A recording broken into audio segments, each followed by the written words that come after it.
Oh look, Joe Biden in an electric Hummer. So cool. Hey look, a Cybertruck. So cool. Oh wow, even Ford, Dodge, and GM are getting in on this. Those Super Bowl ads sure were something. No matter where you look, everyone, Congress, companies, your uncle, everyone is screaming about how electric vehicles are the future of transportation and humanity's saving grace with regards to climate change. You can even see this optimism among investors. Take Tesla's market cap, for example, which is one way of estimating a company's worth. Even the most established car brands out there don't even come close to Tesla. And while electric vehicles certainly do have a place in our transition away from fossil fuels, these, dare I say, monsters don't. Or at least, they shouldn't. This is not futurism. These types of vehicles are the manifestation of all that is wrong with American transportation and our relationship with cars. It's lipstick on a pig. Slapping the word electric in front of a Ram or F-150 doesn't disguise the fact that there are huge problems associated with these big trucks. Actually, that's not even completely accurate. It's really more like putting lead paint on a pig, because electrifying these vehicles actually makes some problems even worse. Okay, but maybe I'm getting a little ahead of myself here. Let's take a trip back some 40-odd years, back to 1975. Congress just enacted the Energy Policy and Conservation Act, giving the federal government more of a license to regulate energy supply and demand, in response to the oil crisis a couple years earlier. This included new corporate average fuel economy standards, or CAFE standards, which aim to improve the fuel economy of future cars sold within the United States and to ideally decrease American reliance on oil. However, nestled within these standards was a little loophole that is still haunting us to this day. In it, there are two major classifications for consumer vehicles: passenger cars and light trucks. Light trucks were originally meant to target work vehicles more, trucks that consistently hauled materials from one job site to another, and therefore were given increased leniency with regards to their fuel economy standards. However, automakers took notice of this.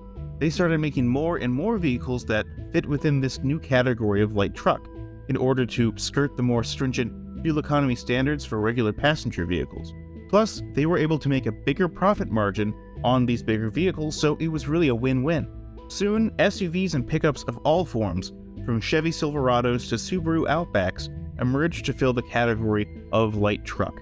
Even as CAFE standards have been updated over the years, they still allowed and frankly incentivized the production of these larger and larger vehicles.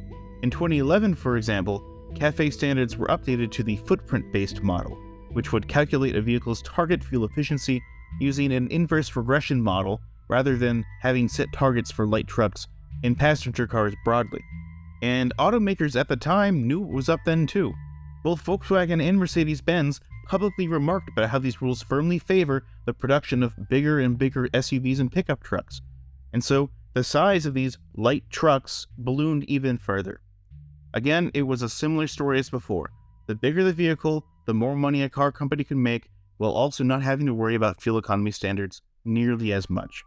Back in 2021, Biden's EPA introduced improved fuel economy standards for passenger cars, which was celebrated as a big climate win, but Biden's administration left the loophole open.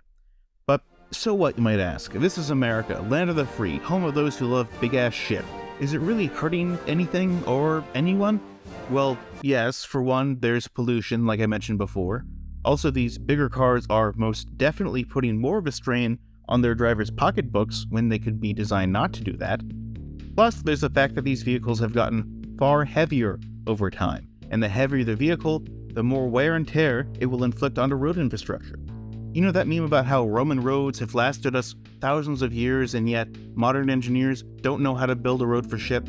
Well, the reason for that is that Romans didn't have cars. Everything was horse-drawn. They didn't have these multi-ton machines going across roads by the thousands upon thousands every second. This means that more tax dollars need to be spent on maintaining roads throughout the country, whereas other forms of transportation wouldn't incur nearly as much in terms of maintenance expenses. Plus, these big trucks are much more space inefficient than regular passenger cars, which in turn means that they take up more space on the roads and on a macro scale can make traffic even worse than it already is. And also, these bigger vehicles pose another issue. They're just flat out dangerous. Between 2010 and 2020, pedestrian deaths increased by a whopping 54% compared to an increase of 13% for other traffic deaths. And many organizations, like the Governor's Highway Safety Association, have directly called out the increase in sales of larger and larger SUVs and pickup trucks as a prime factor, since larger vehicles have more blind spots and are more likely to inflict more severe injuries upon collision. Related to this, last month, some kind soul from the Fuck Cars subreddit actually calculated how much visibility a driver would have in a variety of different vehicles. To my surprise and the surprise of many others, there are actually several trucks on our roads right now that have about as much visibility as an M1 Abrams tank. Due to the hood size and the height of most trucks, you can easily imagine a situation in which a driver wouldn't have a clue if a child accidentally fell or strayed in front of one of these trucks. And when you top that with the fact that most truck owners don't even use their trucks all that often for explicitly truck things, you start to wonder why drive a truck in the first place. Well, the fact of the matter is, motor companies knew how to market these things. Soccer moms get a luxurious 6 rows of seating for all the kids, a storage unit for groceries, and, heated seats. Dads, on the other hand, get a big, macho, obviously not a phallic metaphor, driving machine where you can do such crazy things as driving on gravel, tailgating, and other manly stuff. Millions of Americans were sold a product that they don't actually need, that motor companies made them think they needed so that they could make more money off of them. And so, trucks have all sorts of harmful implications for those that drive them, for those around them, and for the environment. But surely throwing a battery on one of these bad boys could ameliorate something in that list, no? Well, yes, but also no. Remember, the bigger the car, the heavier the car. And when you throw a gigantic battery at an F-150, it gets even heavier compared to a combustion engine F-150. Electric Hummers, like the one Grandpappy Joe was filmed driving, weigh over 9,000 pounds. By contrast, a Toyota Corolla only weighs around 3,000 pounds. And even though a Corolla burns gas to move, the electric Hummer, due to higher emissions from production and due to America's fossil fuel-reliant energy grid, ends up being worse for the environment overall despite being fully electric.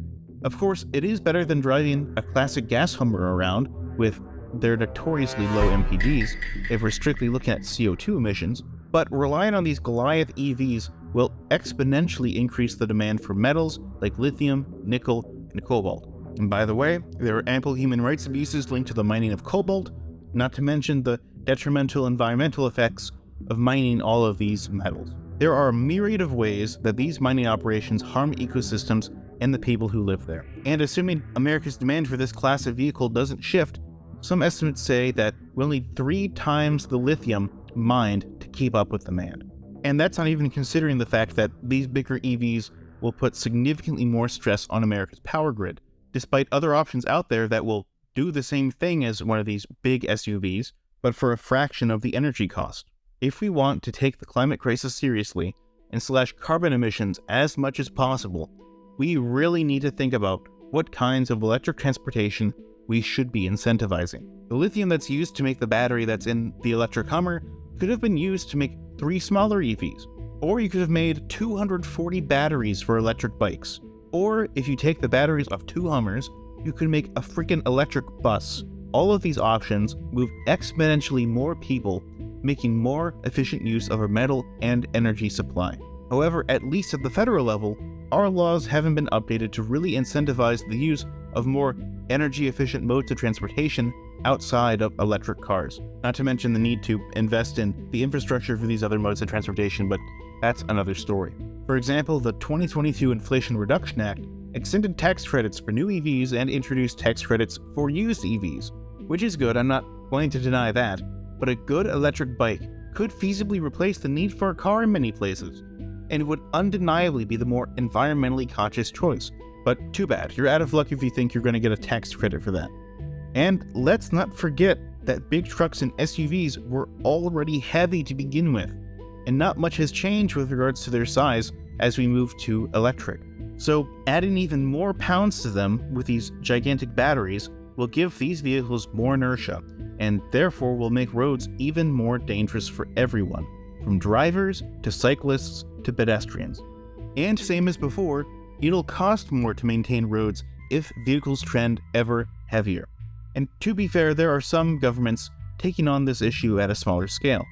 Washington, D.C., for example, has required that those who own vehicles weighing over 6,000 pounds pay an additional $500 annual registration fee in order to disincentivize the use of big trucks on their roads. But solutions like this require much larger scale change.